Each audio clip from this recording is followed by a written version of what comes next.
जय श्री कृष्णा। मैं हूँ एडवोकेट मंजू मेनारिया। आज हम पढ़ेंगे टोट की जो अपनी सीरीज चल रही है उसका नेक्स्ट क्वेश्चन। नेक्स्ट जो टॉपिक है अपना वह है अपकृत्य किसे कहते हैं। अभी मैं आपको ये बताना चाहूंगी कि अपने टोट के शॉर्ट क्वेश्चन चल रहे थे। शॉर्ट जो टॉपिक है उन सारे टॉपिक का मैं वीडियो की सीरीज जो चल रही है अपनी वो लगभग अपनी कंप्लीट होने आई है। कुछ एक क्वेश्चन बाकी है वो मैं कंप्लीट करवा दूंगी। उसके बाद अपन बड़े क्वेश्चन की ओर चलेंगे। जो सारे बड़े टॉपिक है उन पे अपन वीडियो बनाएंगे और ये जो छोटे छोटे टॉपिक है इनके माध्यम से आपको ये सारे जो शब्द है जैसे अपकृत्य है, जैसे न्यास भंग किसे कहते हैं, ऐसे छोटे छोटे जो सारे शब्दों का जो अर्थ है आप लोगों को समझ में आ जाएगा। इससे आपको इन शब्दों को समझने में सुविधा रहेगी।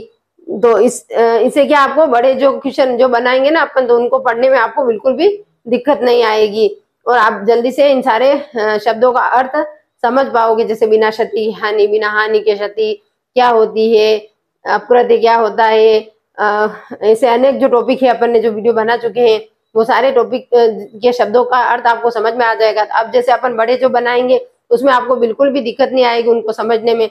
अपकृत्य क्या है तथा इसके अनिवार्य तत्व कौन कौन से, इसको अपन आज समझने की कोशिश करते हैं। इसकी एक परिभाषा है, इस परिभाषा के माध्यम से अपन समझेंगे। अपकृत्य एक सिविल दोष है जिसके लिए उपचार निर्धारित नुकसानी के लिए कॉमन विधि के अंतर्गत कार्यवाही है और जो निश्चित रूप से न तो संविदा भंग है, न न्यास भंग है तथा न ही किसी अन्य सामयिक दायित्व का उल्लंघन है। ये थी अपने सामंड की परिभाषा। और अब अपन ये इसके आवश्यक तत्वों के बारे में जानेंगे। इसके आवश्यक ये सारे 3 आवश्यक तत्व है। इसमें यह एक सिविल दोष है, क्रिमिनल नहीं है और इसका उपचार नुकसानी का वाद लाना। इसमें सजा नहीं होती बल्कि जिसको जितनी इंजुरी कारित होती है, मतलब जिसको जितना नुकसान होता है उसके लिए उतना ही नुकसान की भरपाई करनी होती है। और यह संविदा भंग, न्यास भंग, अन्य सामयिक दायित्वों से भिन्न है। यह संविदा भंग नहीं है, जैसे कोई 2 व्यक्ति के बीच में संविदा हुई हो उसका भंग हो, ऐसा नहीं है। न्यास भंग नहीं है और नहीं कई अन्य सामयिक दायित्वों से सामयिक दायित्वों से भिन्न है। इसको अपन इस केस के माध्यम से पढ़ेंगे। यह जो केस है अपना नूर मोहम्मद बनाम जियाउद्दीन। इसमें क्या होता है कि एक वर पक्ष द्वारा, विवाह में वर पक्ष द्वारा मांग की जाती है कि हमें नृत्य की उपलब्ध कराई जाए, मतलब नाचने वाली उपलब्ध कराई जाए। तो वधु पक्ष ने इसकी व्यवस्था नहीं की तो उसको धमकी दी और अगर फिर भी उन्होंने व्यवस्था नहीं की तो उनकी मतलब बेटी को वहीं छोड़ के चले गए। तो यह अपकृत्य था। अपकृत्य विधि के अंतर्गत इसमें नुकसानी का वाद लाया गया तथा वर पक्ष द्वारा उसका नुकसानी की भरपाई कराई गई। इसे अपकृत्य कहते हैं। ये अपकृत्य था और इसको अपन अपनी सरल लैंग्वेज में समझने की कोशिश करते हैं। जैसे किसी व्यक्ति द्वारा किसी व्यक्ति को आर्थिक, सामाजिक, मानसिक किसी भी प्रकार की इंजुरी कारित की जाती, मतलब उसके साथ अपकृत्य किया जाता है तो वह अपकृत्य कहलाता है।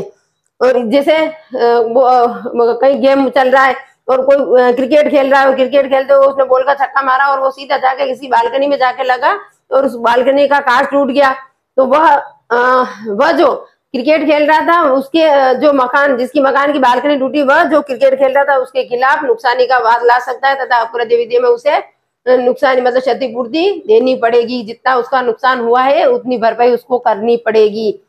और अगर कोई जैसे कि कोई फुटबॉल खेल रहा है और पास में गाड़ी खड़ी है और जैसे ही उसने फुटबॉल को मारा और जाके फुटबॉल लगा उसकी गाड़ी के कांच के और उसकी कांच फूट गया तो जिसकी गाड़ी का कांच का नुकसान हुआ, कांच फूटा है, वह व्यक्ति उसके खिलाफ नुकसानी का वाद ला सकता है और उस जो फुटबॉल खेल रहा था उसको नुकसानी की भरपाई करनी पड़ेगी। अर्थात उसको उसकी क्षतिपूर्ति को देना पड़ेगा। जितनी उसकी क्षति हुई है उतना उसको वापस उसको देना पड़ेगा।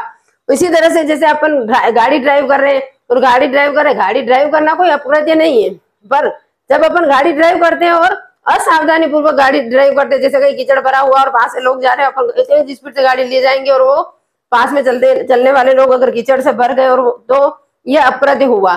तो ये अपकृत्य हुआ तो उसमें वह व्यक्ति जो कीचड़ से भर गया वो उसके खिलाफ नुकसानी का आवाज ला सकता है।